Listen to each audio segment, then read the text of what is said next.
his role in the team. We needed that. But, he was given an opportunity last year at the back end to steer the team around at number 7, and he had a great off-season.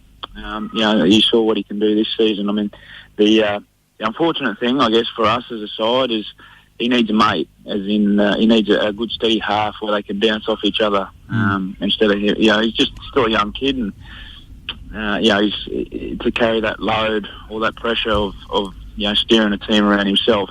It is difficult at times, but he was fantastic for us this year, and all the awards he got last night were thoroughly deserved. Absolutely. He nearly took out the Dally medal as well. He was right up there in the votes for that too. So, brilliant season that he had. You mentioned there that maybe needs a mate or a partner there. Is Anthony Milford the guy that's going to fill that role next year? Yeah, well, I'm not sure. I mean, he can obviously go into the 6, and if if 6 is not his suited position, well, he's a pretty handy fullback. So, I guess, that's when Wayne comes into it, and he looks at what he thinks is going to be best suited for the side. But, it'd be great to see those two guys form some combination. You're listening to The Front Row on a 101 FM. Kevin Braysher and Craig Crowley with you. We're talking to a very special guest, captain of the Brisbane Broncos, Queensland Australian representative Corey Parker. We're talking about the Broncos now, and a lot of big changes at the Broncos over the last month or two.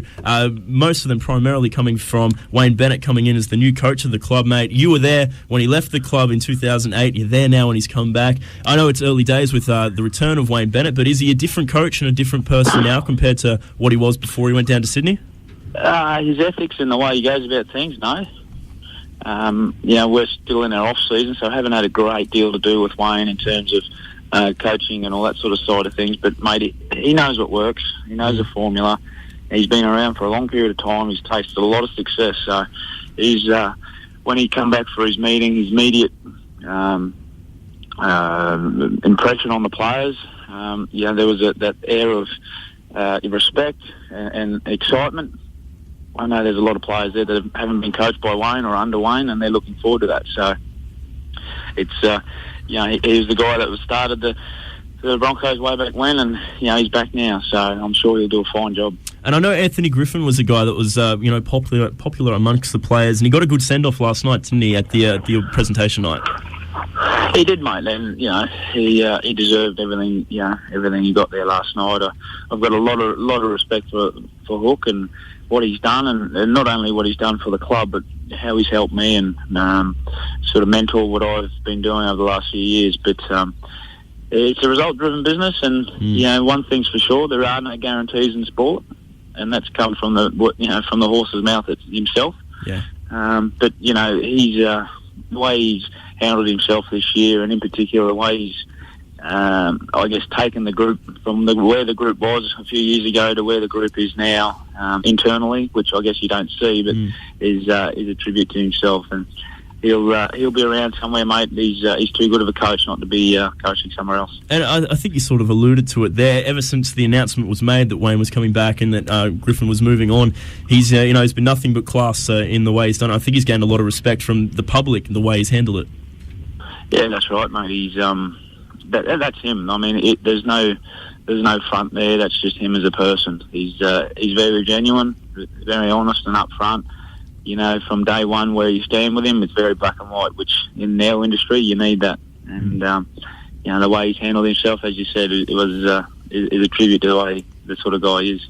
Back on Wayne Bennett, mate, he seems to have implemented a lot of changes very quickly since coming back. Are the boys comfortable with that, or is that going to take a bit of time getting used to the way Wayne wants to do things?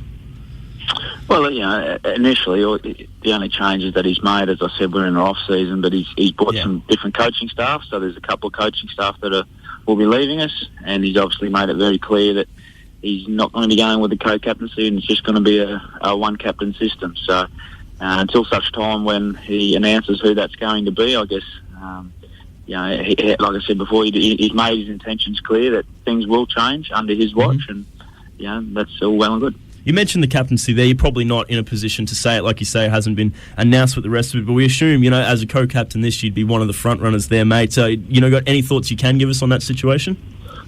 Well, the only thought I can give you is, look, I'll put my hand high in the air to take that role.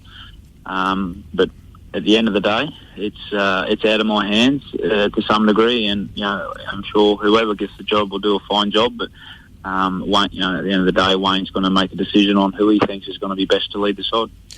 Yeah, Corey, just back on you as well.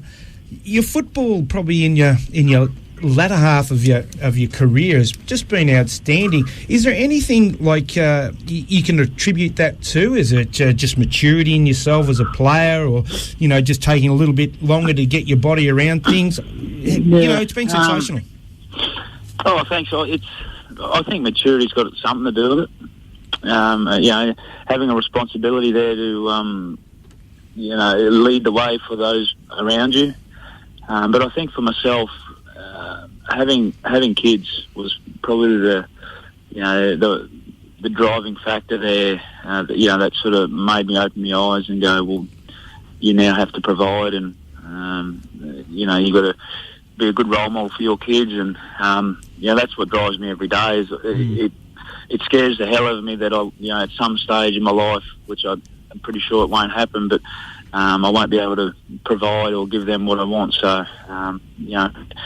I guess having a good home life and, a good stable sort of factor like that helps.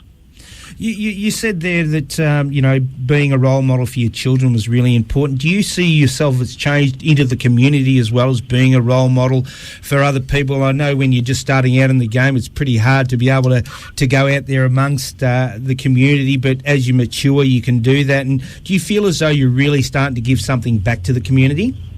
Yeah, look, I like to. I mean, there's a lot of stuff that myself and other footballers do away from the limelight that you get a smile from people, and the community stuff's one of that. I mean,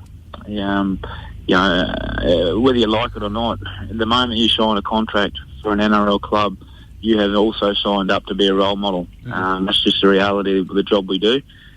It has its good sides, and at times it has its bad times. But that is, when you go down to the park, where you go to the shop, wherever it might be, you've got people watching you, and you got to respect that. But it's really satisfying when you get parents or mothers or fathers come up to you and say, look, I really appreciate the way you carry yourself, or my son looks up to you, or etc. So it's nice. Yeah, this is the front row on a 101 FM. We're talking to Corey Parker, Brisbane Broncos captain. He's a Queensland and Australian rep. The last thing we want to talk to you about before we let you go, Corey, is the Four Nations coming up. You're talking about maturity and being a leader and being one of the more senior guys around now. It's certainly going to be the case when it comes to the Four Nations. A lot of guys won't be there through injury. We assume you will be there when the team is named, mate. Are you looking forward to seeing Australia's Four Nations side? Yeah, very, very interested. Probably a bit like you are. I mean, from that World Cup squad, or even the World Cup final last year, I think there's something like 12 or 13 guys missing due to surgery or injury, and I guess that's just, it's a long season what we're in, and you take the World Cup last year into the nines, into the season. It's hard to maintain the body, and this year is no different. I mean, you got guys pulling out because they need surgery, but I guess that presents an opportunity for the next crop. And there's certainly, I guess, when you're blooding young guys to come into their rep sides, you sort of do it in dribs and drabs. But I'm thinking this Four Nations, it'll be a good handful of guys coming through just due to the circumstances. Absolutely. You sort of alluded to it there, the length of the season. I think some of the comments we've seen over the last week or two sort of underplayed just how big a toll that takes on the body, mate. Like through the World Cup, into the nines, into the long season with the rep in the middle there, the finals, and then straight into a Four Nations, mate. Like, I'm a big fan of international footy, but, of course you want to see the best players there at the best time. Is there maybe a scheduling idea there you can have so we can get these guys there, or is it just unfortunate but unavoidable? Look, it's one of those things. I don't personally think you need 26 rounds to determine who's going to play in semi-finals. So, as a spectator or a punter at home watching it, you just want to see footy every week. All year round. You hear the people now that footy's over, they're just, cricket comes on and it's not the same. Or but the fact of the matter is, I mean, we start trials heading. We got the Four Nations in a couple of weeks, and then we got the nines, and then there's trials, and then there's All-Stars game, and then there's the season. I mean, by the time you finish the season, well, this year in particular, I think you play over nearly 30-something games, which, over time it has an effect, and it might not be immediately, but like I said, last year was a big year going into the World Cup, which was 7 games long also, and then a short turnaround, and then back into it again. It does have an effect on players. It definitely does. Look, the scheduling, I think, can be looked at and altered, but if that ever happens, I'm not sure. Mate, we got to leave it there. Thank you so much for talking to us this morning. Anything you want to say for us in terms of our radiothon happening this weekend? No, not really, but anytime you guys want me on, no dramas at all.